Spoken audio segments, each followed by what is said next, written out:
Honestly guys, it has been a long and tedious 3 months, but I am absolutely buzzing to say that we are back with our weekly championship score predictions. I can't wait to get back into championship football this weekend, and what a way to kick off the weekend. We got some mad fixtures coming up for the return of football. So as you guys all know, each week I go ahead and predict what I think is going to happen in each championship match. FIFA 20 also goes ahead and does the same, but what I'm always interested to see is what you guys are saying. So all this weekend's fixtures will be in the description down below, and then if you do manage to get any of your score predictions correct, your comment will be included at the start of the next video. I've just missed saying that at the start of the video as well, honestly. It does feel a little bit like it's the start of a new season, so predicting these matches, it is going to be a bit of a weird one because we're not really relying on any previous form or anything like that. It feels like a bit of a fresh start for some clubs. We got players returning from injury, some people won't be available as their contracts are expiring. It's absolutely going to be bonkers these next few weeks, and I can't wait to get into it. So if you're happy to see the return of our weekly score predictions, make sure to leave a like on today's video.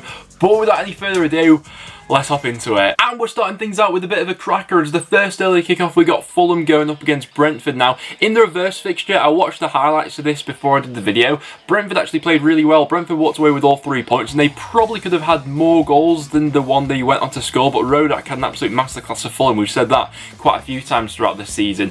Looking at the previous form, I'm not sure how relevant it'll be. Before the break, Brentford put 5 goals past Sheffield Wednesday. They were absolutely ruthless. They've scored more goals than any other side from open play so far this season. But this Fulham squad, I don't think the break came at a particularly awful time for Fulham because they are sort of in the middle of a really tough fixture running. But before the break, they were actually playing really well. They were unbeaten in 4. They had games against Derby, Swansea, Preston and Bristol City, and they were unbeaten for all 4 of them with 2 draws and 2 wins. And this game against Brentford, it's not an easy one, but Fulham have had a decent record against the top 6 so far this season. However, saying that, Brentford have got a very good record against playing the London team so far this season. You know, they've done the double over QPR, they beat them, Fulham in the reverse fixture. So I don't get the impression there's going to be all too much in this one. I'd like to see a good game and goals being scored. It's the one that's on Sky for the early kickoff, but I think both teams will try to figure each other out. Fulham have got some big game players, but Brentford are tough. I'm going to go for a 1-1 draw for this one, and FIFA's going to agree with me. Great way to start the season. I think that one's going to be a really good battle. Next up, and there's the second early kickoff on Saturday, we got Middlesbrough going up against Swansea, 2 sides who have still very much got a lot to play for. Borough being 2 points above the relegation zone and Swansea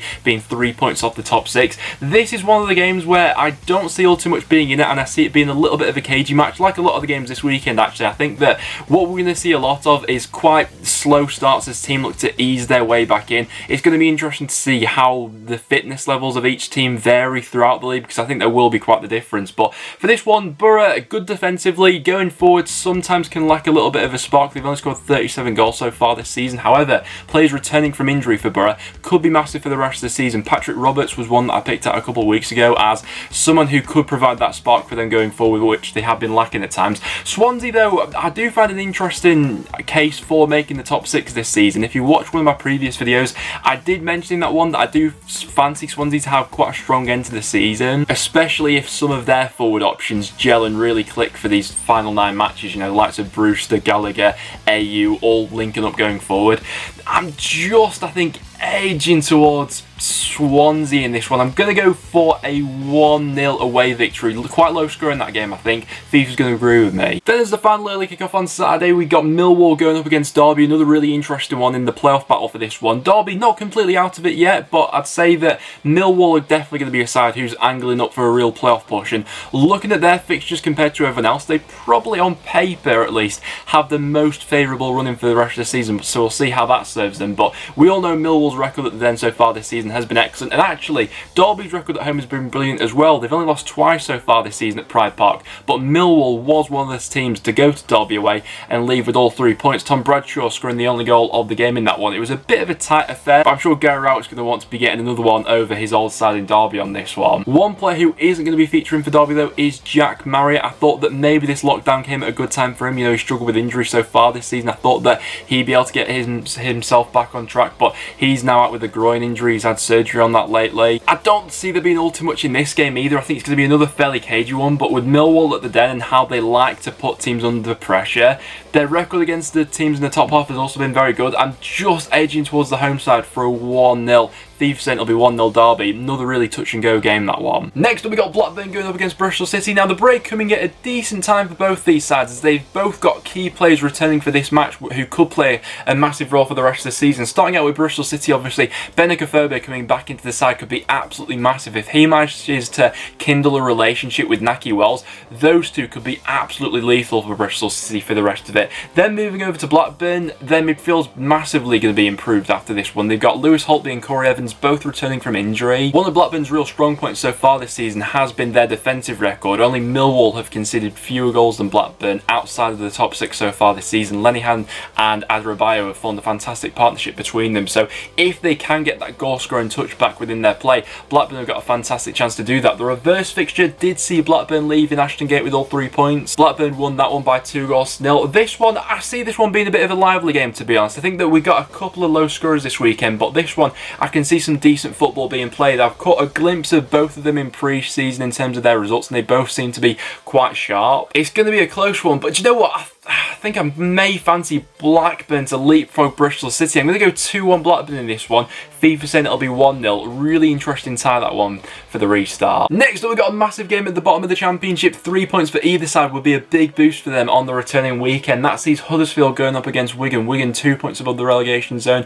Huddersfield 3 points at the moment. Before the lockdown, both sides were actually doing fairly well considering where they were in the table as well. Huddersfield had won 3 out of their last 4 home matches, scoring 8 goals in the process. You know, one of the most ruthless forwards so far this season has been Callum Grant. He's on target to score over 20 goals this season, which is absolutely fantastic as well, considering he's played a lot of the season out on the left-hand side, got 16 goals so far this season. He scored in the reverse fixture, but this Wigan side shouldn't be taken lightly at the moment. They were unbeaten in their last 6. They kept 4 consecutive clean sheets. The introduction of Leon Balogun coming over from Brighton on loan has seemingly really sorted out their defence. They've been so much tighter since his introduction, and scoring goals as well. You know, the likes of Kiefer Moore and Jamal Lowe seemingly were finding their feet at Wigan at last. So for this one, I don't think there'll be all too much in it. It's going to be a bit of a cagey affair given what's on the line for both sides. In the reverse fixture, it ended all square as a 1-1 draw, and I see this one heading down a similar path. I'm going to go for a 1-1. FIFA saying be 2-0 Huddersfield. And then for probably the biggest game going on this weekend, Hull against Charlton. 2 points separates them at the moment. A lot of people speculating that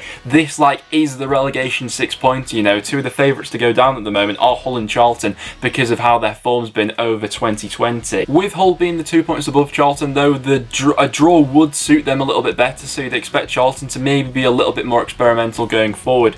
With Charlton, a lot's been made of them recently because of the whole Lyle Taylor situation. I still think they've got goals on their side. I think that a fully fit Johnny Williams will be a massive asset for them. Andre Green as well, someone who I think can really step up to the mark. I think he showed glimpses, and obviously Macaulay Bonne, who's been there to fill the void of Lyle Taylor while he's been injured as well. So there's definitely still goals in that Charlton squad, and then you've got other people who could provide flashes. You know, the likes of Aidan McGeady coming on from the bench, Chuks and Niki as well. They've definitely got options there. Hull's an interesting one as well because they have also lost players over this lockdown. You know, we've seen Eric Lehigh, the captain, is going to be leaving, Jackson Irvine as well, a few others. Malik Wilkes they've got for the first 2 games, and then he's going to be returning to Barnsley from his loan spell. I'm not sure if either side's stronger or weaker after this, because Hull defensively, Hull are going to be stronger after this lockdown, I think, because they've got, you know, the likes of Device and Burt coming back in. I mean, having a settled back 4 for Hull could be the difference for them for the rest of the season. I don't think it's going to be a particularly great spectacle of a match to watch because the stakes are so high for this one. I think it's on the knife edge, and I see it being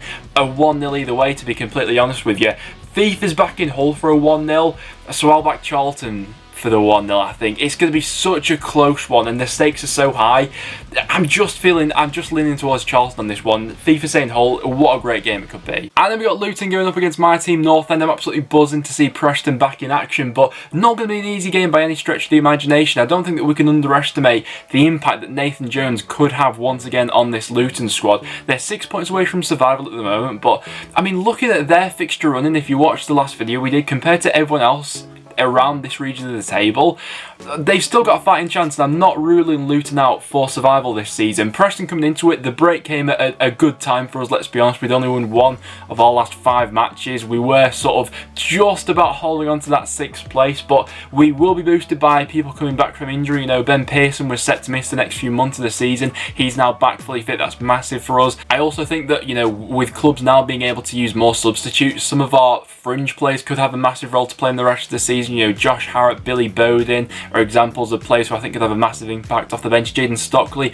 who was crucial in the reverse fixture when we beat Luton by 2-1. In that game at Deepdale, when we did beat Luton, Luton were very defensive. It was, you know, clear that they came with a game plan to look to frustrate us and sit back and just try and hold out for the point. I don't think that'll be the case in this one. I think they're going to be a lot more expressive going forward, the way they were under Jones in League One. And the only doubt I have with North End is we're always so slow to start after a restart, whether that be like the first game of the season or coming off the back of an international break. It always takes us a bit of time to sort of ease our way into the season. For this one, I think Luton may get a point from it. I'm going to go for a 1-1 draw. FIFA's going to agree with me. I don't think we can underestimate that one. I think that Jones may have Luton right up for this one. Then next up we go to the bottom of the table, Barnsley. They've also got quite the task on their hands. They've got a 7-point gap to overturn if they do want to survive this season. I think they've got a slightly harder run-in than Luton, but hey, crazy things have happened in the Championship. And with this Barnsley squad, they've definitely got the ability going forward. It's just if they can keep things tighter at the back, which they were starting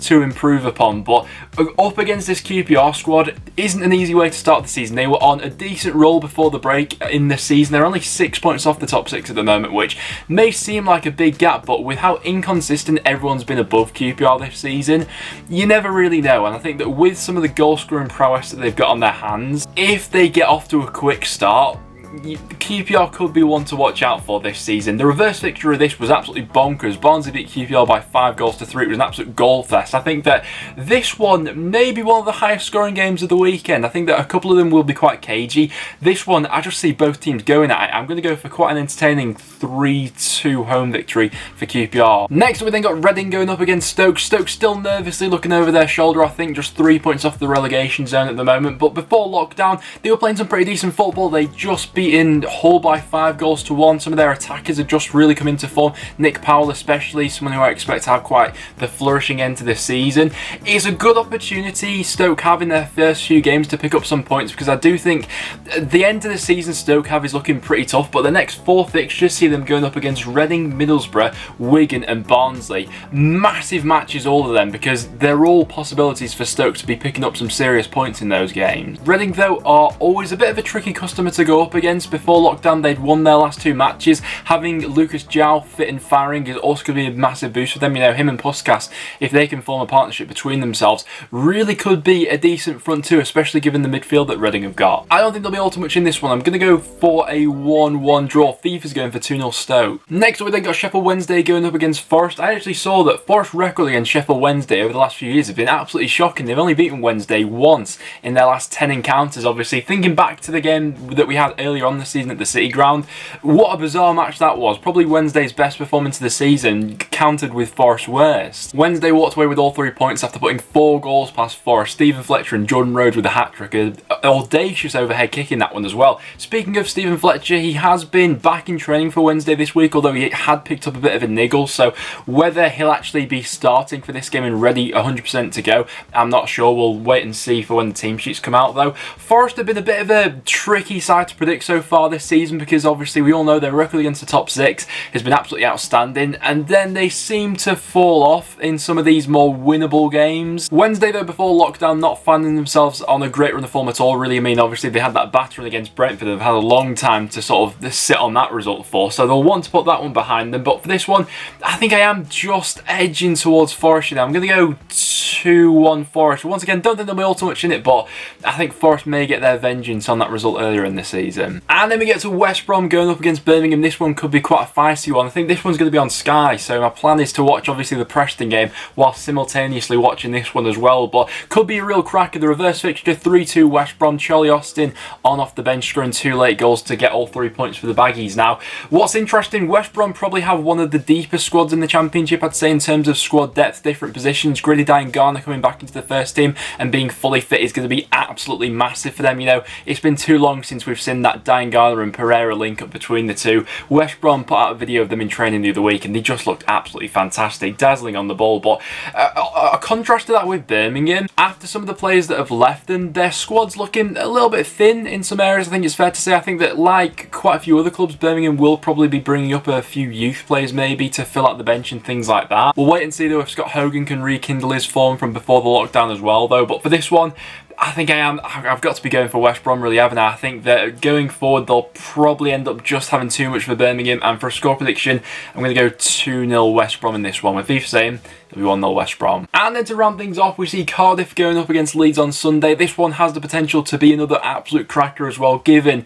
the just bonkers nature of the previous fixture. 3-3 at Ellen Road between these two. One thing that has been reported on quite a bit so far, though, and if it is to be true, you know, the Leeds United fitness levels, you know, that apparently they've been on a rigorous fitness regime throughout lockdown, which would make sense, you know, with a manager like Bielsa. So that level of fitness could see Leeds having a massive advantage for the remainder of the season. It wouldn't surprise me, really. But when I looked over Leeds' fixtures that they've got left, this one at Cardiff away was one of the potential banana skins that I saw them having for the rest of the season. You know, I think that Neil Harris has got Cardiff really well drilled now at home, especially. They're a really tough side to beat. They can make things really tight. And he's kept his cards fairly close to his chest in terms of players returning from injury. You know, we're not quite sure if Lee Tomlin will be 100% ready to go yet or not, but Cardiff are definitely going to have the boost by him coming back into the squad when it was feared that he'd miss the rest of the season before all of this crazy stuff happened. In terms of Leeds and players missing for this one, Pablo is going to be out and Augustin as well, though Augustin probably wasn't going to play. Let's face it, it was always going to be Bamford, wasn't it? But Pablo missing is going to be a bit of a blow. I'm interested to see who comes in for him, whether it'll be Tyler Roberts, who obviously had a top game